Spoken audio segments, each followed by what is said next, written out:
Dr. Nathaniel Carter, a wealthy black CEO and physician, arrives in a small southern town to establish a pediatric wing at the local hospital. Instead of a warm welcome, he encounters intense racism and prejudice from local authorities and residents, especially from the biased Officer Daniels who unjustly targets him based on his race and status. As Nathaniel works to serve the community, systemic biases and discriminatory actions escalate tensions, fueling anger and exposing deep-seated racial divides. This powerful story highlights the harsh realities of racism in America and the relentless struggle of those who confront societal prejudices. The early morning light filtered through the diner's front window, painting the faded linoleum floor in pale, watery hues. Outside, cars rolled past with a lazy ease, heading deeper into this small southern town, someplace off the main highway that most travelers overlooked. The smell of bacon and grits drifted through the still air. It was the sort of place where people took their coffee black, their eggs over easy, and their conversations slow. Nathaniel stood near the door for a moment, adjusting to the quiet. He was a tall, broad-shouldered black man in his early 40s, dressed in a simple navy sweater and well-worn khakis. His frame and bearing suggested strength and confidence, but he wore no overt symbols of wealth. No watch so finely crafted it caught the light, no designer label visible on his clothes. If you only saw him here, you'd never know he was one of the most influential CEOs in the healthcare industry, founder of a private network of specialty clinics known for their community-driven care. You wouldn't guess that back home in Atlanta, his name was whispered, with a mixture of awe and respect, in boardrooms stacked with Ivy League graduates. Nor would you guess that he had a meeting scheduled with the governor's team next week to discuss expanding affordable mental health services across 3 states. But here now, he was just another visitor, standing at the entrance of Maybell's diner. The waitress behind the counter glanced up from her stack of menus. She looked tired, like someone who'd pulled an extra shift. For a second, her eyes flickered with something like hesitation. Perhaps she'd never seen him around before. Strangers stood out in these parts. He offered a gentle smile and took a seat at the far end of the counter, away from a group of older men who were halfway through their breakfast.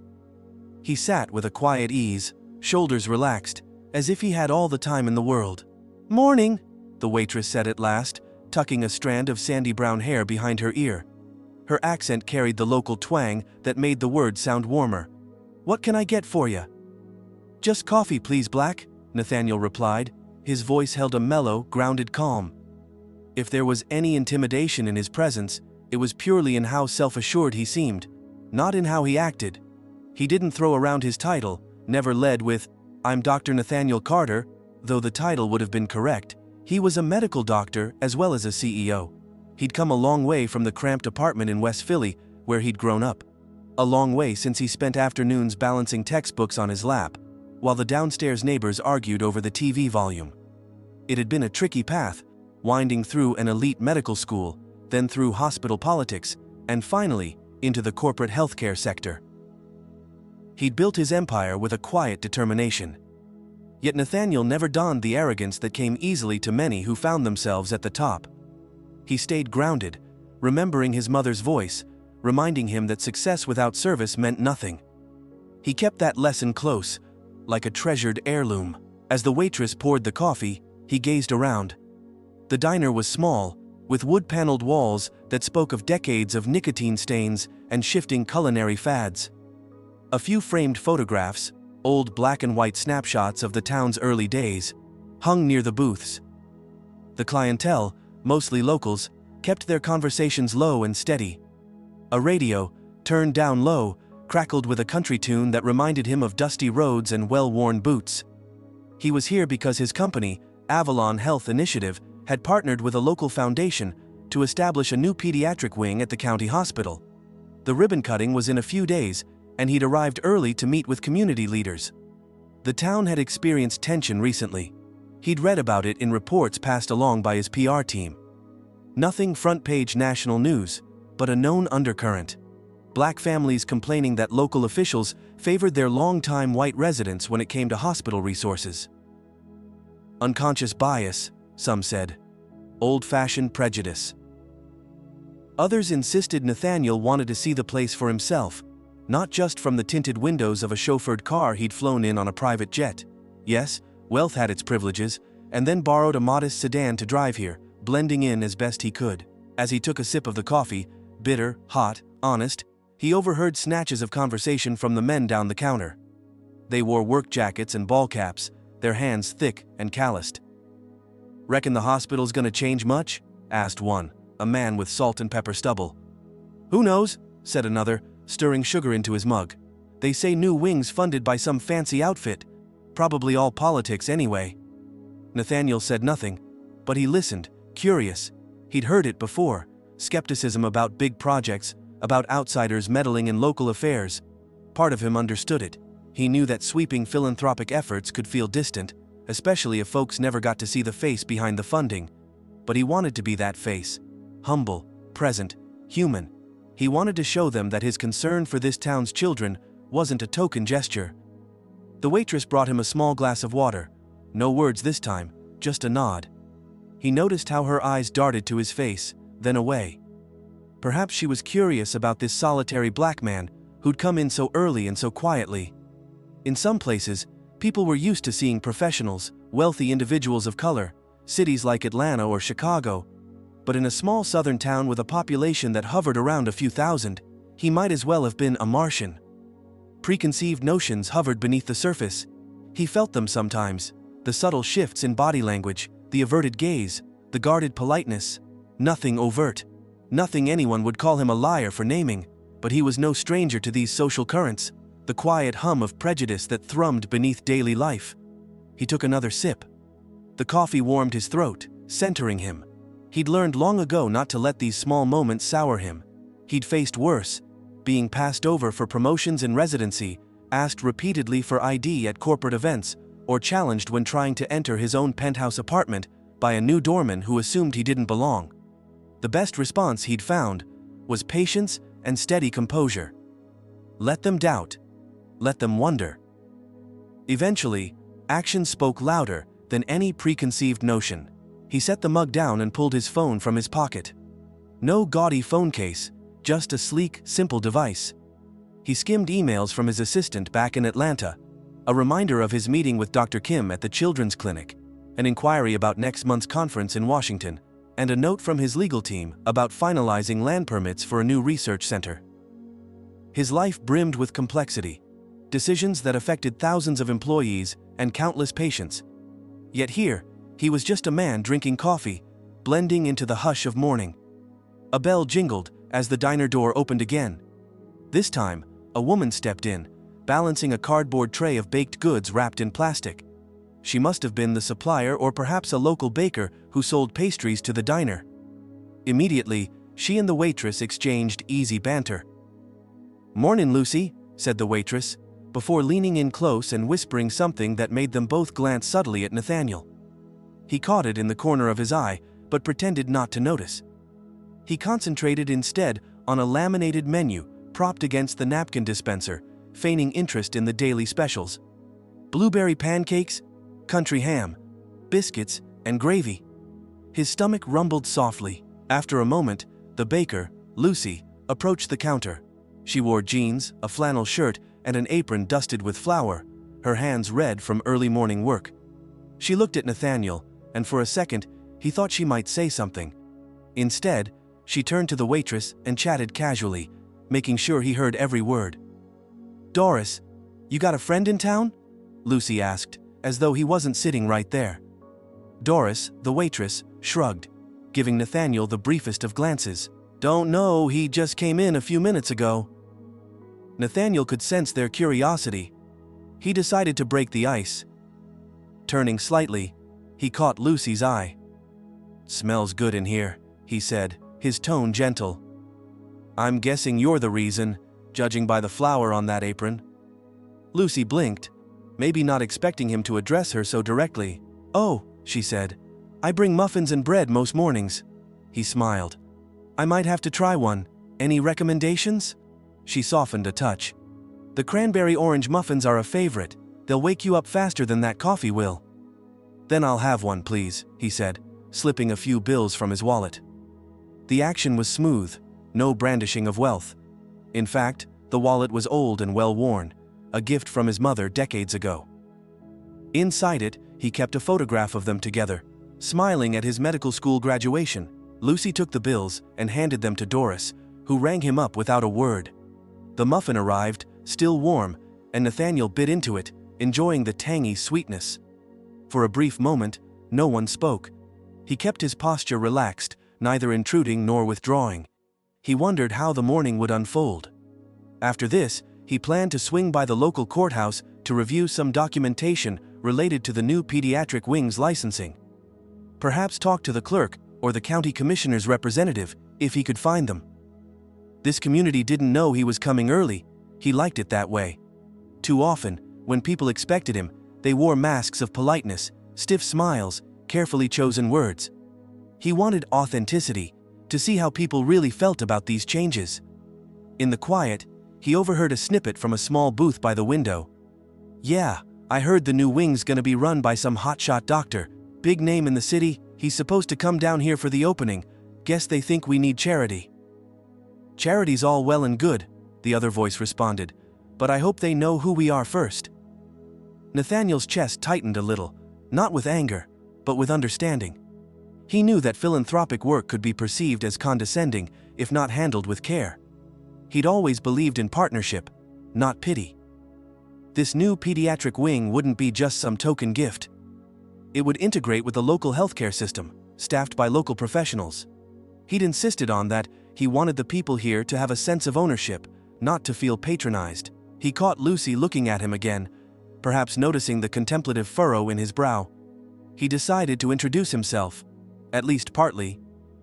"My name's Nathaniel," he said, extending a hand slightly. "I'm just passing through. This is my first time in town." She wiped her hand on her apron before shaking his. "Lucy lived here all my life. You visiting family?" "No," he said softly. "Work. You could say I'm here to see how things are going with a project at the hospital." "Oh?" Doris perked up at that.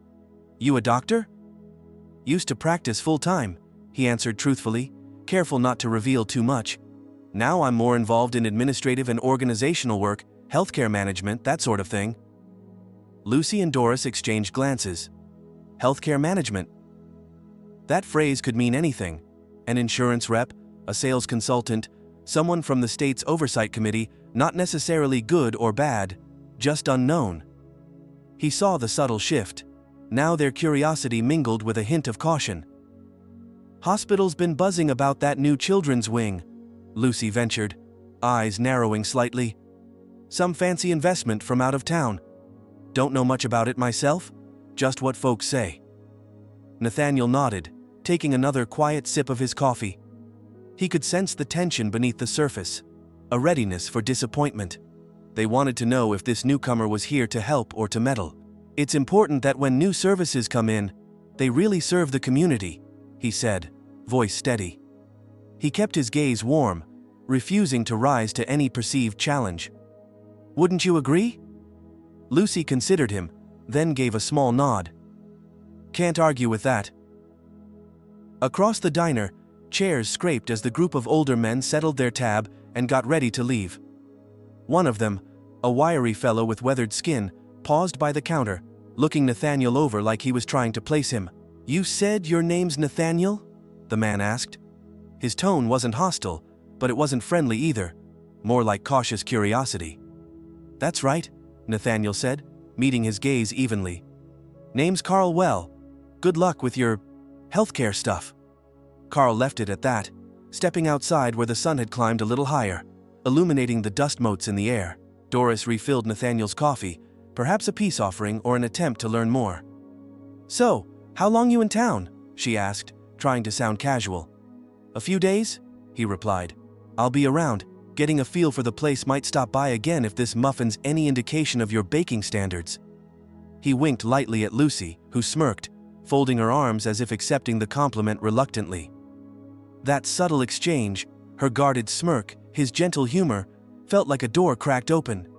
Maybe he could reach them on human terms, showing that his presence here wasn't about swooping in and taking credit, but about listening and contributing.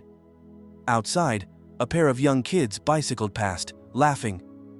Inside, the radio changed to another country song, something slower and sadder. The diner was no grand stage, just a small pocket of life where suspicions and hopes coexisted. Nathaniel understood that in places like this, trust was earned one quiet moment at a time. He would do what he always did: listen more than he spoke, show respect, and let his intentions shine through actions rather than titles. It was how he'd built an empire in the healthcare world, why governors and CEOs courted his opinion, why patients in remote clinics got specialty care they never would have received otherwise. He wasn't here for applause, he was here to understand. And in this modest diner, where he was just a stranger with a cup of coffee and a half-eaten muffin, he set the first stone on a path he hoped would lead to something better for everyone involved. Nathaniel finished his coffee and thanked both Doris and Lucy with a polite nod before stepping out into the morning sun. The warmth felt good on his skin, though the air still carried a hint of crispness. He stood by his sedan for a moment, adjusting to the hush outside 2 streets over. A flag swayed in front of the post office, and the gentle hum of small-town life surrounded him. He planned to drive over to the county administration building, an old courthouse as he understood it, where a clerk would have the documents he needed. He wanted to confirm the details of the licensing paperwork for the new pediatric wing. A routine matter, usually, but given the tension he'd already sensed, he knew he might have to tread carefully. He started the engine and rolled slowly down the main street. Storefronts passed by. An antiques shop, a barber, a boutique with dusty mannequins. A few folks eyed his sedan, not in a hostile way, but with the mild curiosity reserved for unfamiliar cars in a place where everyone knew everyone. He offered a small nod to an older woman who stood near a bus stop, but she merely folded her arms, looking him over as if trying to place him. The courthouse stood at the end of a tree-lined street. It was a classical building with tall white columns, the kind of place that still bore the weight of a century of decisions, some just, some deeply unjust. Parking in a visitor's spot, he pocketed his keys and approached the wide stone steps. A few people milled about, a county clerk carrying a stack of folders, a janitor sweeping leaves. Inside, the hallway smelled faintly of old paper and cleaning solution. He paused by a directory. He spotted the office he needed. County Health Licensing, Room 214. Perfect. He made his way up a flight of stairs, footsteps echoing. At the top, he passed a uniformed officer standing near a door marked Sheriff's Office. The officer, a white man in his 30s, gave him a brief up-and-down look. Nathaniel offered a cordial smile, but the officer's gaze lingered a moment too long. That look, he knew it. Scrutiny without cause. Well, perhaps the officer was simply curious. Nathaniel proceeded to room 214, which stood behind a glass door with chipped lettering inside. A receptionist tapped away at a computer. She didn't look up immediately. "Good morning," he said softly. "I'm here to pick up some documents regarding the new pediatric wing licensing. I believe they should be under the Avalon Health Initiative or Carter Healthcare Services." The receptionist, a middle-aged white woman with reading glasses perched low on her nose, peered at him. She hesitated, her eyes narrowing. "And you are?" "My name's Nathaniel Carter. I'm the founder and CEO of Avalon Health. The documents should be ready. They were requested a few weeks ago." She squinted at him as if uncertain. "Do you have an appointment?" Her tone was neutral, but cool, a thin veil of courtesy. "Not exactly an appointment, but I was told I could pick them up today. I'm in town early." Without replying, she typed something on her computer, eyes flicking between him and the screen. He waited quietly, keeping his posture relaxed. After a moment, she sighed.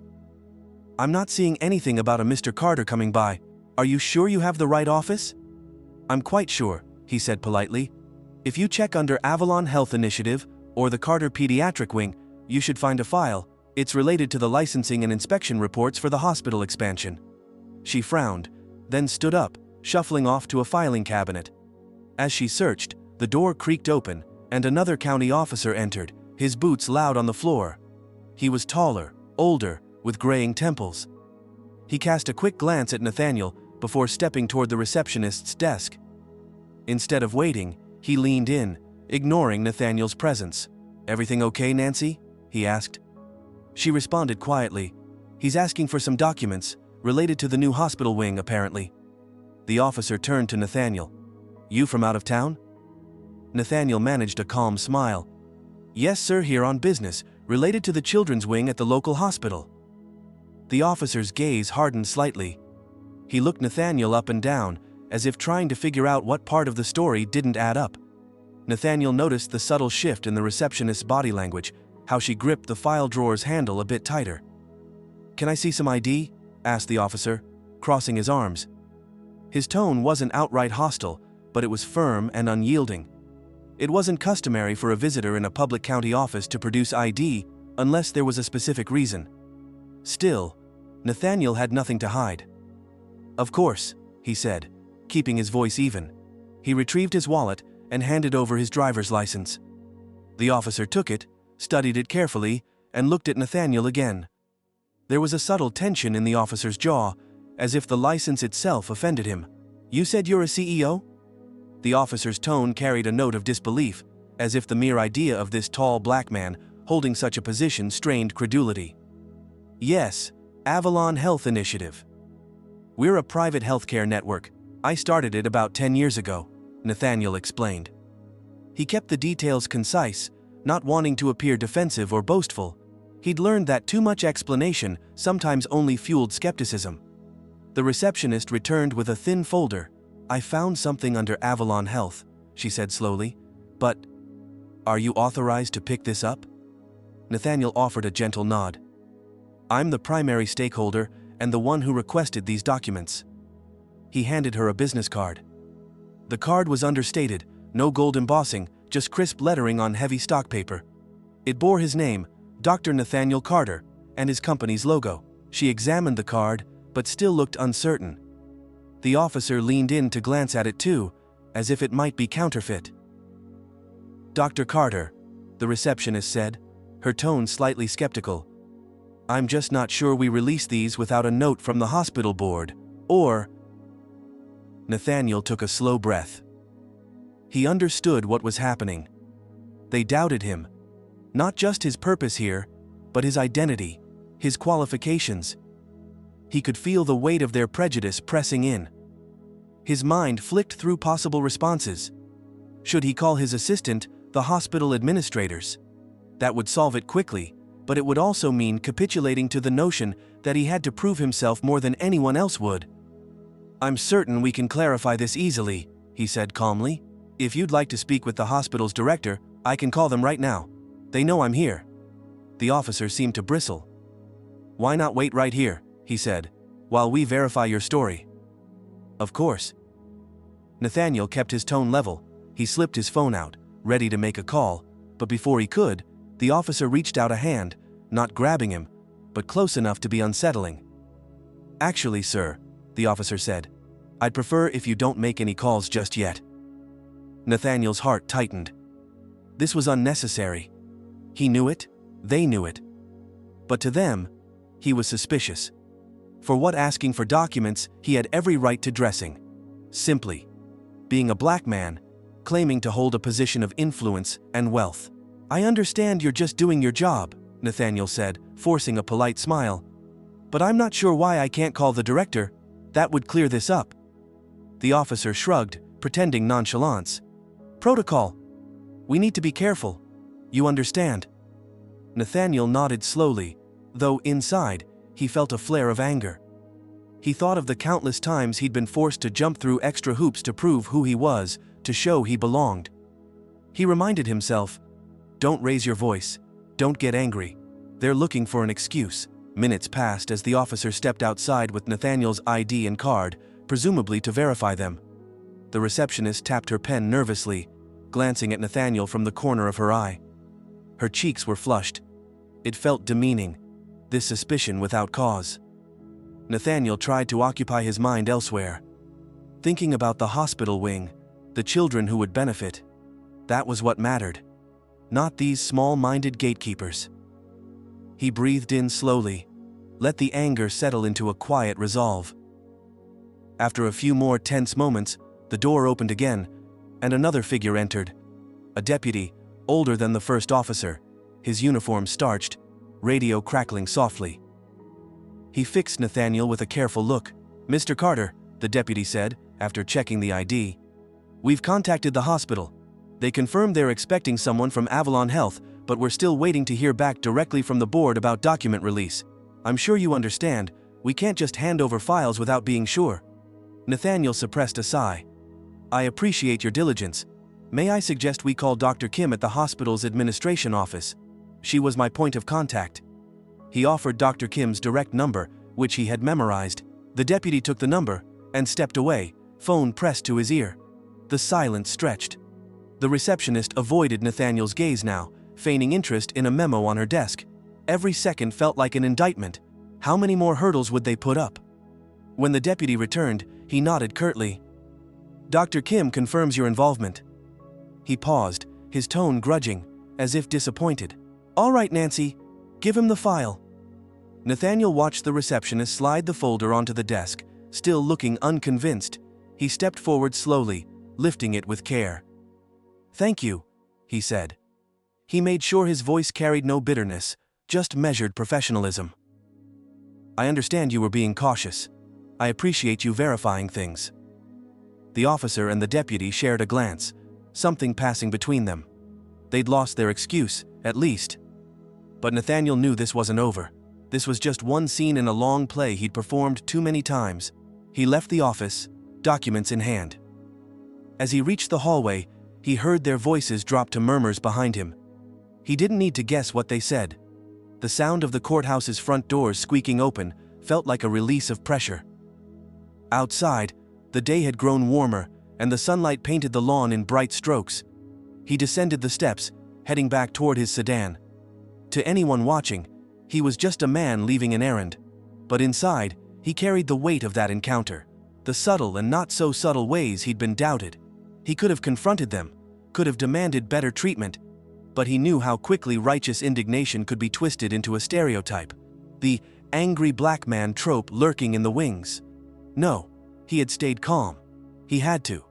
He wouldn't give them the satisfaction of reducing him to their prejudices. He opened his car door and slid in, resting his hands on the steering wheel. His heart thumped a little harder now that he was alone. The anger he'd suppressed wanted to rise, to pour out in a frustrated sigh. He exhaled slowly, forcing himself to focus. He had the documents. The project would move forward. The kids would get their care. That mattered most. As he started the engine, a police cruiser pulled into the parking lot. The same officer from before stepped out, eyeing him once again. Nathaniel pretended not to notice. He eased out of the parking spot and onto the street, careful not to accelerate too fast or give any sign of nervousness, every move measured, every glance deliberate. Back on the main road, he headed toward the hospital. He planned to drop in, speak with Dr. Kim, confirm arrangements for the ribbon-cutting ceremony. On the way, he passed a clothing store with a big sale sign in the window. A pair of teenage girls looked at his car as he passed, their expressions neutral. He wondered if they could guess that he'd just navigated a subtle gauntlet of suspicion at the courthouse. He tried to let it go, but the tension had lodged itself in the back of his mind. He knew these small humiliations chipped away at his patience over time. He also knew he would never let them stop him from doing what he came here to do. He was here to help, and help he would, no matter what roadblocks and narrow minds he encountered. Turning onto the hospital's driveway, he noted its modest size. The new wing, still under construction, stood at the far end, steel skeleton rising against the sky. He felt a spark of pride at seeing it. He had fought for this place, for these resources, for a chance to prove that every community, no matter how overlooked, deserved quality healthcare. Parking in a visitor's lot, he stepped out and adjusted his sweater. He would meet Dr. Kim now, finalize details, and reassure them that all the licenses and inspections were in order. And he would do it calmly, professionally. No trace of the frustration he'd felt at the courthouse. He had learned long ago that dignity was his armor. He carried it with him always. With a quiet sigh, he made his way toward the hospital's main entrance. He could feel the day's tensions crowding in. But he would not let them define his mission here. He would move forward, as he always did, forging a path through prejudice and doubt, determined to leave something better in his wake. Nathaniel stepped through the hospital's automatic doors and into the polished lobby. The place was tidy and modern, but lacked the bustle of a large city hospital.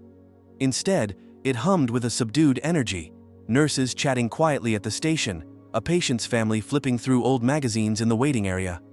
At the far end of the corridor, sunlight poured through large windows, illuminating the model of the new pediatric wing that stood on display. A sign read, "Coming soon, Carter Children's Pavilion, Excellence in Community Health." He moved toward the administrative offices, following a set of signs that led him down a hallway adorned with framed photographs of donors and past hospital chiefs. After what had happened at the courthouse, he felt a tug of apprehension. Would he face the same skepticism here? Dr. Kim, he reminded himself, was expecting him.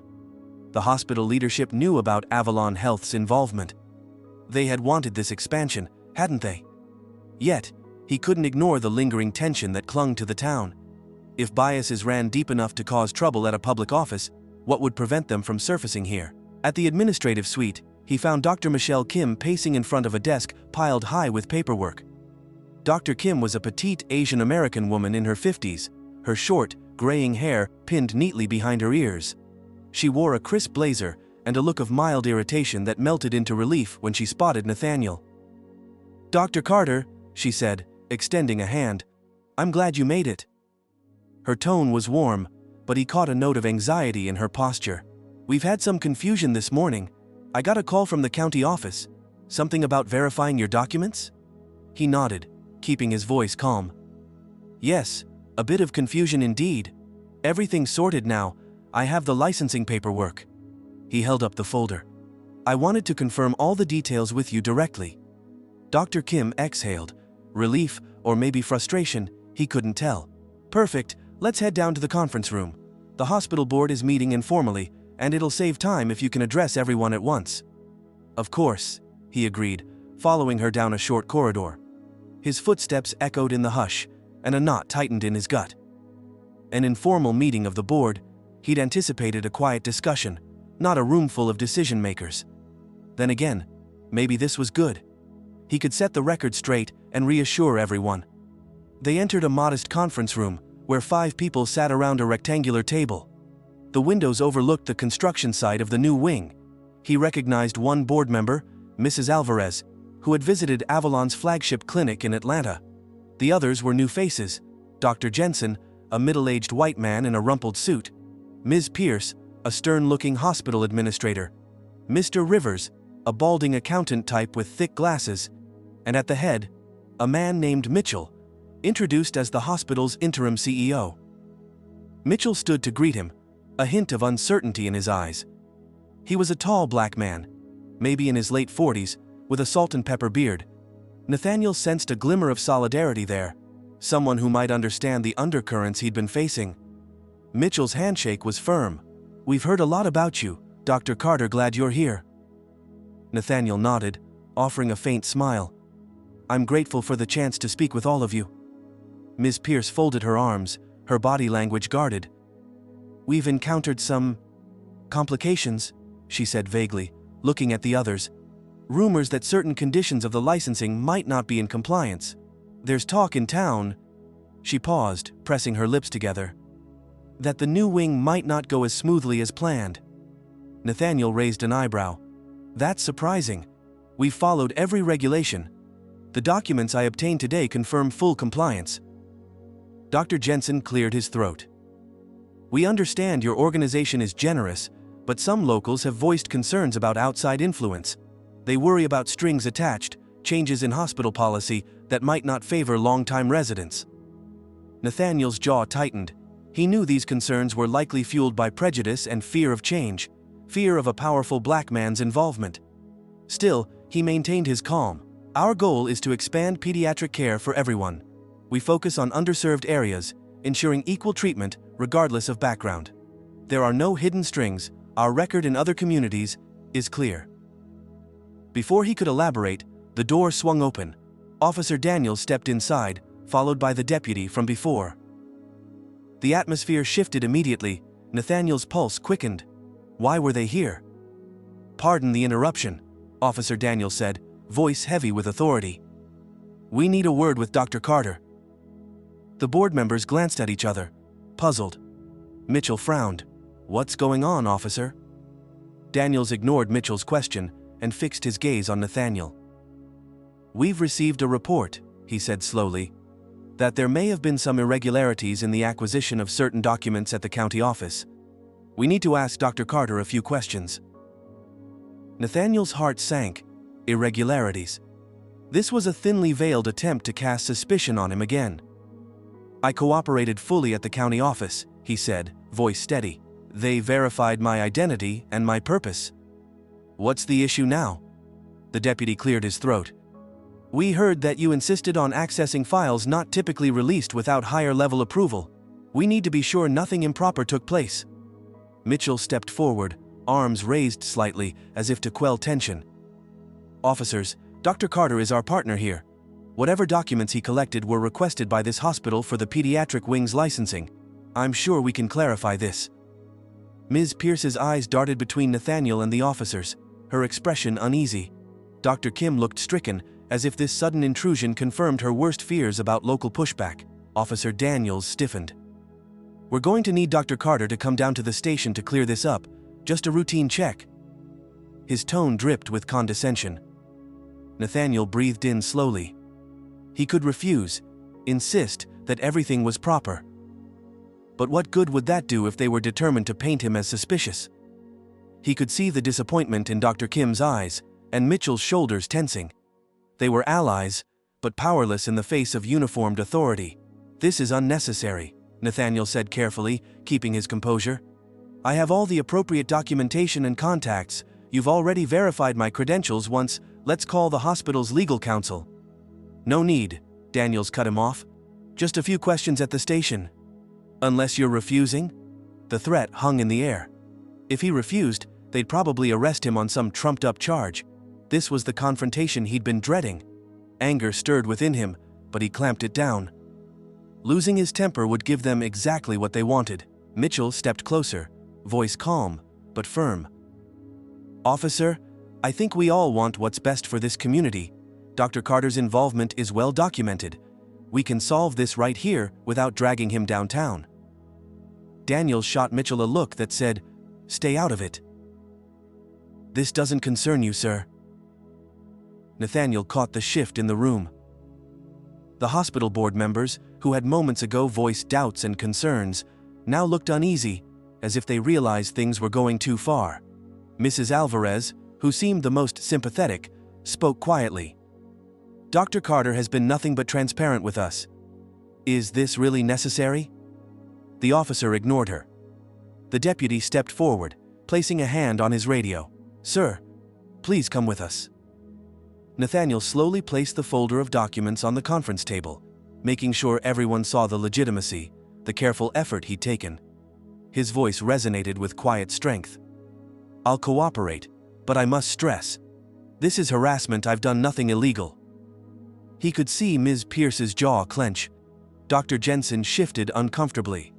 They all knew it now. This was no mere misunderstanding. This was a power play, an attempt to undermine him, to break his credibility in front of the board. As the officers led him out into the hallway, Dr. Kim hurried after them. Officers, please, she pleaded. He's done so much good in other towns. We need him here. But they pressed forward. Nathaniel held his head high as they guided him through the lobby. Patients and staff turned to stare, some whispering, others with eyes wide in shock. A mother holding a toddler clutched her child closer. The shame of it, being paraded like a criminal, settled on him like a heavy cloak. He knew every witness here would remember this image. Outside, the day was hot and bright. A small crowd had formed, construction workers from the new wing site, a nurse who had stepped out for a break. The sight of two officers leading a black man, who looked professional and composed, toward a waiting police cruiser was sure to spark talk. He thought he spotted Lucy, the baker from the diner, standing at the corner, her mouth slightly open. Perhaps running an errand, she'd stumbled upon this scene. She didn't call out, she just looked stricken, as if rethinking the small assumptions she'd made earlier that morning. Nathaniel felt his chest tighten. He had to remain calm. Anger and humiliation churned inside, but he forced his expression to stay controlled, his posture straight. He would not let them define him as some dangerous outsider. He was Dr. Nathaniel Carter, and he had power. They couldn't strip away with handcuffs or suspicion. The truth, his reputation, and a mission that transcended their small-mindedness, Mitchell rushed out of the hospital's doors, steps rapid, voice firm. "Officers, I'm calling the hospital's attorneys right now. We will meet you at the station." He looked Nathaniel in the eye, his voice lowering. "Hold tight, Dr. Carter, we'll straighten this out." Nathaniel gave a subtle nod. In that moment, Mitchell's presence was a lifeline, someone who believed him, who wouldn't let this injustice stand. He could also see Dr. Kim peering from behind the glass doors, pressing her hands to her mouth in horror. The deputy opened the cruiser's back door. A memory flickered in Nathaniel's mind, his mother's face, telling him as a boy that he had to be twice as good, twice as calm, to survive a world that would always doubt him. He took that lesson now and used it like armor. "I'm ready," he said quietly, stepping into the car on his own terms. He refused to flinch, refused to give them the satisfaction of seeing fear. He knew this wouldn't end here. As the cruiser pulled away, the onlookers and hospital staff melted into the background. He could imagine the panic and confusion left behind. Those who wanted the children's wing would be appalled. The board members would be forced to confront that this wasn't a misunderstanding, but a direct challenge to his legitimacy. In the rearview mirror, Officer Daniel's eyes met Nathaniel's. The man's stare was cold, but Nathaniel thought he sensed uncertainty behind it. Did Daniels realize what he'd done? Did he care? Nathaniel's mind raced with strategy. He'd call his attorneys, mobilize Avalon's PR team. He'd show this town what true integrity looked like. They would see that, while they tried to break him down, he would stand taller. This act of intimidation might have been designed to unnerve him, but it would only steel his resolve. As they turned a corner, heading toward the station, he clenched his fists in his lap. There was so much at stake: the health of children, the trust of a community, and the principle that no amount of prejudice would stop him from doing what was right. They think they have him cornered, but they'd just given him a platform to expose the very biases they hoped to keep hidden. The tension crackled in the air like a live wire. The next move would be his to make, and he would make it count. Nathaniel's mind was a turbulent river of thoughts as the police cruiser rolled down quiet streets toward the station. Behind the tinted windows, he tried to steady his breath, tapping into the well of calm he had nurtured all his life. He needed a plan. They were taking him into the lion's den on dubious grounds, and he had no illusions about what might unfold next. This was about power, who wielded it, and who was allowed to claim it. Cars parted as they approached the small, squat building labeled County Sheriff's Office. The cruiser pulled around back, away from the main entrance. This was no polite request for conversation. They were trying to keep it private. Contain the fallout. He caught a glimpse of a fenced area and a few patrol cars parked haphazardly. The deputy opened the door, gesturing for him to exit. Nathaniel straightened his sweater, stepped out, and followed them down a narrow corridor. Bare fluorescent lights hummed overhead. The inside smelled faintly of stale coffee and disinfectant. He thought of Mitchell's promise to call the lawyers. With any luck, his team would arrive soon, and hopefully Mitchell's presence as a respected figure might help defuse the situation. They led him into a cramped interview room with beige walls, a metal table, and 2 chairs. It reminded him of police dramas on TV, except this was painfully real. Officer Daniels entered behind him, closing the door with a deliberate click. The deputy remained outside, as if guarding a valuable prize. "Have a seat," Daniels said, gesturing to the chair across from him. Nathaniel complied. He kept his spine straight and raised his chin slightly. "I'd like to call my attorney," he said. "I have a legal right to do so." Daniels folded his arms, leaning against the wall. "We'll get to that first. I have a few questions." Nathaniel suppressed a flare of anger. "Officer, I've already cooperated at the courthouse. There's nothing more." "Why not humor me?" Daniels interrupted, pulling a folder from under his arm and slapping it onto the table. He opened it and pretended to read through pages. The performance reeked of intimidation. Nathaniel forced himself to remain calm. Anger would solve nothing. "You're manufacturing a problem where there is none," he said quietly. "I've followed every protocol. The hospital administration can confirm that." Daniels looked up, his eyes cool. "The hospital may claim that, but I've got locals who say you've been asking for special privileges, accessing files that aren't usually shared. Why come here so quietly, without formal appointments or announcements?" Nathaniel recognized the tactic, painting normal business moves as suspicious. I came early to understand the community's needs. The licensing documents I requested were standard, everything's transparent. Is that so? Daniel's lip curled slightly. Because in this town, people earn trust first, they don't just show up and start giving orders. Nathaniel's patience thinned. He had been nothing but respectful. I'm not giving orders, officer. I'm here to provide better health care for children who need it. Daniel scoffed. That what you call it, a big city doctor coming to fix us poor rural folk? The sarcasm stung. He recognized the implication. How dare a black man come in offering expertise and resources that suggested the town's existing structures were inadequate? Nathaniel took a slow breath. Healthcare isn't about fixing people, it's about giving everyone a fair chance. Before Daniels could respond, there was a sharp knock at the door. The deputy stuck his head in. There's a lawyer and some hospital folks here asking about Dr. Carter, he said, voice tight. Daniels frowned, as if annoyed by the interruption. Give me a minute.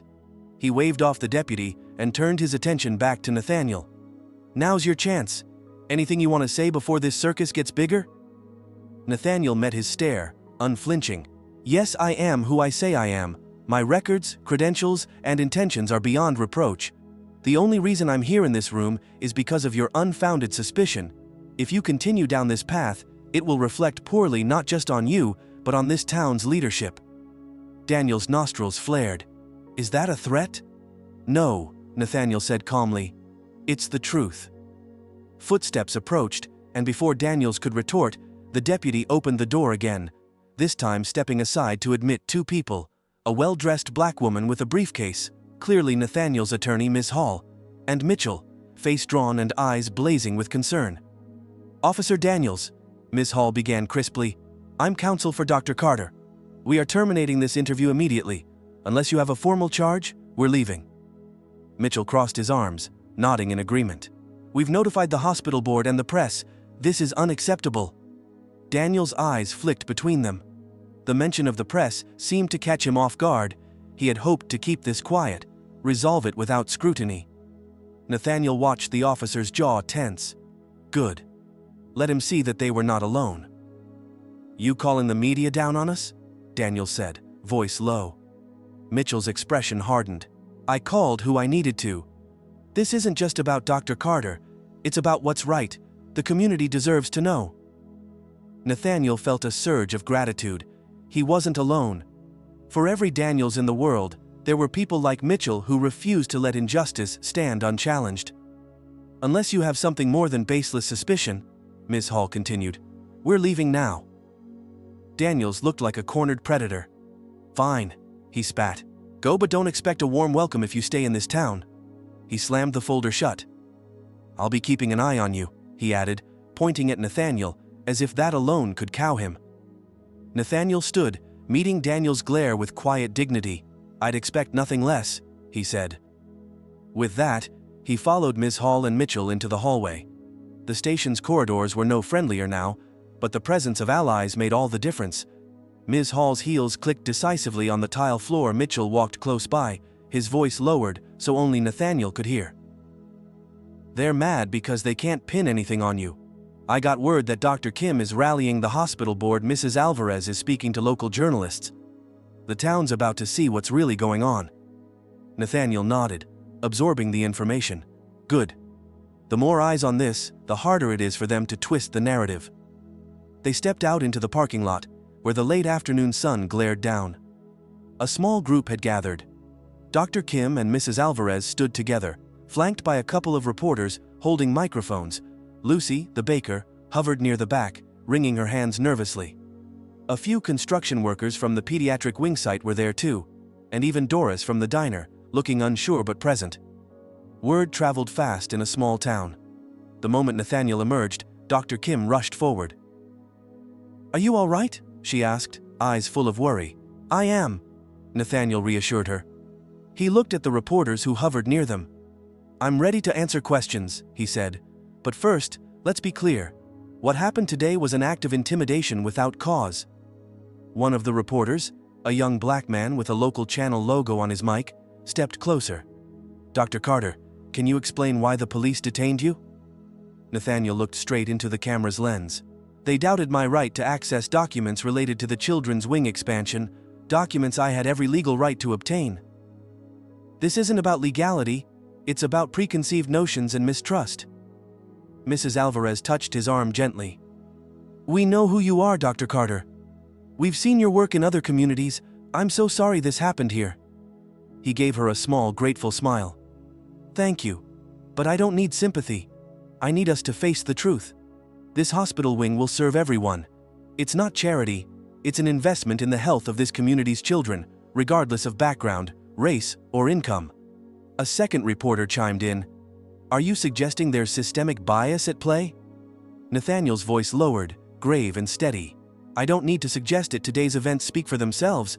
The question is whether we, as a community, will acknowledge this and work together to fix it." Mitchell, standing behind him, nodded silently, clearly lending his support. Dr. Kim stepped beside Nathaniel, placing a hand on his shoulder. "I stand with Dr. Carter," she said into the microphone. "His contributions have been transparent and genuine. Any suggestion otherwise is unfounded." A murmur spread through the small crowd. Lucy stepped forward, voice trembling slightly. I saw what happened at the hospital earlier. They just took him away. I know we don't know each other well, Dr. Carter, but I'm sorry I ever doubted you. I think we all need to open our eyes." Nathaniel gave Lucy a gentle nod. "It takes courage to reconsider our assumptions. I'm grateful you're here." A rustling sound came from behind them as the station door opened again. Officer Daniels stepped out onto the steps, watching the gathering with narrowed eyes. He said nothing, but his presence loomed like a storm cloud. The press cameras tilted to capture him as well, and he quickly ducked back inside. He had wanted control, but now the narrative was slipping out of his grasp. Mrs. Hall leaned close to Nathaniel. "We should leave this place. I've arranged a meeting at the hospital. The attorneys for Avalon Health will join us by video. We can plan our next move."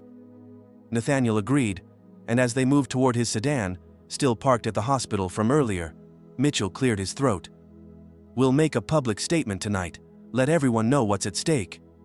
He paused, then addressed Nathaniel directly, his voice carrying that quiet resolve they both shared. "We can't just let this blow over. The town needs this wing, and they need to know the truth. Are you ready to push back harder?" Nathaniel turned, and in his eyes shone the determination forged over a lifetime of beating the odds. I won't abandon this community to fear and prejudice. We didn't come this far to fold now." Behind them, the reporters were already discussing coverage angles. Dr. Kim and Mrs. Alvarez spoke quietly about rallying more board members. Lucy lingered, talking to Doris, who nodded solemnly. Seeds of change were being planted right there in the parking lot. As Nathaniel slid into his car, Ms. Hall in the passenger seat, and Mitchell leaning in through the window, the tension in the air crackled. They'd exposed something rotten beneath the surface. Now came the hardest part, deciding how to confront it head-on. The hospital wing's future depended on it, and so did the integrity of what he stood for. He gripped the steering wheel, feeling his heart pound. Before him lay a choice: to quietly continue the project and hope the noise died down, or to use this moment to call out the injustice publicly and force a reckoning. He knew which path he'd take. He'd been forced into a spotlight he hadn't asked for, but he would use it now that it was shining on him. The engine rumbled softly as he started the car. He looked at Mitchell and Ms. Hall. "Let's go," he said, voice firm. "We have work to do."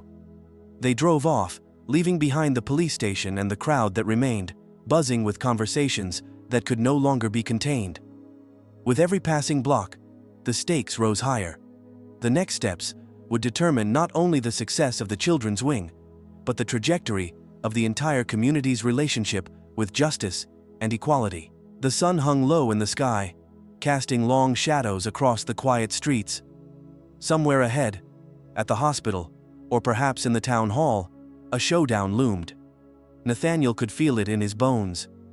The time for quiet cooperation had passed. This was the calm before a storm that he would not weather passively. He would stand tall, and this time, they would have to face him and the truth he carried head-on. By the time Nathaniel returned to the hospital's main conference room, the overhead lights had been dimmed and a makeshift podium stood at the front. Word had spread quickly. Board members, hospital staff, a few reporters, and even some townsfolk had gathered. Chairs scraped, low murmurs drifted through the air, and the tension felt heavier than ever. They were all waiting for something, an explanation, a resolution, or maybe a confrontation. Ms. Hall, his attorney, hovered at his side. Mitchell stood near the window, arms folded, jaw tight. Dr. Kim and Mrs. Alvarez were on the opposite side of the room, whispering urgently to a cluster of staff. Some of the hospital workers, still in scrubs, had come to see the man behind the pediatric wing, and to understand why he'd been treated like a criminal. Nathaniel took a steadying breath. He'd prepared a brief statement intending to clarify the truth behind his detention, but he knew words wouldn't be enough. He had to show them what they were really dealing with, a prejudice so entrenched it would sabotage the health of children rather than let a black man lead the effort. He stepped up to the podium and cleared his throat. The murmurs quieted. Cameras from the local station blinked with tiny red lights, recording every moment. Outside the open door, the sound of footsteps echoed, a few latecomers sneaking in, possibly Officer Daniels himself. Nathaniel's heart thumped, but he spoke clearly. "Good evening," he began, voice calm but resonant. "I am Dr. Nathaniel Carter. Some of you know me or have heard of my work. I've come here not as an outsider seeking to control, but as a partner who believes in investing in this community's future. Today, my intentions were questioned, my character doubted, and my credibility attacked." He paused, scanning the faces before him. Most seemed attentive, a few uncertain, but he sensed more openness than before. He pressed on. "The pediatric wing I'm funding is not a vanity project. It's not about charity. It's about ensuring that every child, your children, have access to specialized care close to home. Some forces, however, seem determined to keep that from happening." Just then, footsteps sounded more distinctly, and the crowd parted. Officer Daniels stood in the doorway, his posture stiff, arms by his sides. A hush fell. People turned to stare, and Ms. Hall tensed next to Nathaniel, ready to intervene if needed. Nathaniel met Daniels' gaze. "Officer Daniels," he said, voice carrying through the room, "you've challenged my legitimacy from the start. You detained me without cause, questioned my credentials, and attempted to discredit my role here. I invite you now to explain your actions in front of everyone." A ripple moved through the crowd. Daniels stepped forward, his eyes narrowed. "Don't try to turn this on me," he said, his voice low but audible in the hush. "I was just doing my job, ensuring no one abuses our town's trust." Nathaniel felt a surge of anger, but he kept it contained. "Your job should be impartial, rooted in facts, not assumptions. You forced me into an interrogation room with no evidence if I were anyone else, someone who fit your idea of who should hold power. Would that have happened?" Daniel's jaw tightened. He looked around as if seeking support, but found uncertain faces. "I had reason to believe," he began, but his voice faltered. Mitchell stepped closer to the podium, speaking over Daniels. "What reason the hospital board requested those documents for Dr. Carter? He's partnering with us, not working against us." Ms. Hall added, "We have records of every communication, every request, all legal. The only irregularity is the way Officer Daniels treated my client." Daniels turned red. "This town has seen outsiders come and go, promising the moon. We don't need a stranger waltzing in acting superior." "Superior?" Nathaniel repeated softly, making sure each syllable was clear. "I've never claimed superiority, I've offered collaboration. If my skin color and my position of leadership challenge your assumptions, that's your burden, not mine." A hush fell, heavier than before. Even the reporters lowered their microphones slightly, sensing a truth cutting through the tension. Daniels looked as if he'd been struck. His eyes darted left and right, searching for an exit or an ally. "Is this what it's about?" Dr. Kim asked, stepping forward. Her voice trembled slightly. "You'd rather maintain some twisted status quo than let our children receive better care? Don't you realize what's at stake?" Mrs. Alvarez shook her head. "This wing could save lives, officer. We've needed these services for years. Turning away help because of prejudice it's cruel." Daniels tried to regain ground. "I wasn't turning away help, I was making sure we weren't being tricked." Nathaniel let a silence stretch, then broke it calmly. "Do you have any evidence that I or my organization have ever tricked a community? We have a public record of improving healthcare access across multiple states. Our financials are transparent. Every claim you've made is rooted in suspicion, not fact." The officer faltered, words failing him. Nathaniel seized the moment. "You've shown your hand," he said, voice softer now, but no less firm. "You'd sabotage a project that helps children rather than accept that a man like me can lead it. I'm not here to destroy this town's identity, I'm here to uplift it. But I can't do that if we cannot face the truth about why you tried to stop me." The crowd stirred. Lucy, the baker, stood near the back, tears in her eyes. Doris from the diner looked shamefaced, as if remembering her own initial doubts. A construction worker who had helped build the new wing raised a hand. "I've been working on that building for months," he said. "Ain't seen nothing suspicious, just good work, good intentions." Ms. Hall cleared her throat. "Officer Daniels, if you can't present any evidence, I suggest you step aside. The people here deserve this expansion. My client deserves respect." Daniels stood frozen, sweat beading on his forehead. He opened his mouth, then closed it. Finally, his voice emerged, brittle and uneven. I was told to keep an eye on outsiders, to not let someone come in and change how we do things." His gaze flicked to a corner where a framed photo of a former hospital administrator hung, as if seeking approval from ghosts of the past. "So, it was instructions from above," Mitchell said, stepping closer, eyebrows raised. "Who told you this?" Daniels shook his head, eyes downcast. "It's just how things have always been done," he muttered. Nathaniel's heart clenched. He recognized this pattern, a system built on unspoken bias, carried out by those who preferred the old ways. No single mastermind, just a chain of prejudice. But now that chain was exposed, links rattling under the scrutiny of truth. "This ends now," Nathaniel said, voice steady. "I'm calling on this town's leaders, on everyone in this room, to acknowledge what's happening. If we want to move forward, if we want this pediatric wing to thrive, we must confront these prejudices head-on." A hush fell over the room. The tension crackled. Then Mitchell placed a hand on Nathaniel's shoulder, nodding. "I'm with you." Dr. Kim spoke up, tears shining in her eyes. "I'm with you too." Mrs. Alvarez raised her chin. "Count me in." One by one, faces softened, shoulders relaxed. Lucy dabbed at her eyes. "This is our town. We can do better than this," she said softly. The reporters glanced at each other, scribbling in notebooks, capturing a story of a community in flux. Nathaniel could feel the shift in the atmosphere. Anger and fear giving way to the possibility of change. But what of Daniels? He stood isolated now, no longer the imposing figure. He looked out at the sea of eyes, saw the judgment and disappointment there. He tried to speak, faltered, and finally said, "I didn't mean for... I was just..." His voice trailed off. The ugliness of his actions had nowhere to hide. Nathaniel stepped down from the podium and approached him, leaving the microphone behind. They stood face to face, just a few feet apart.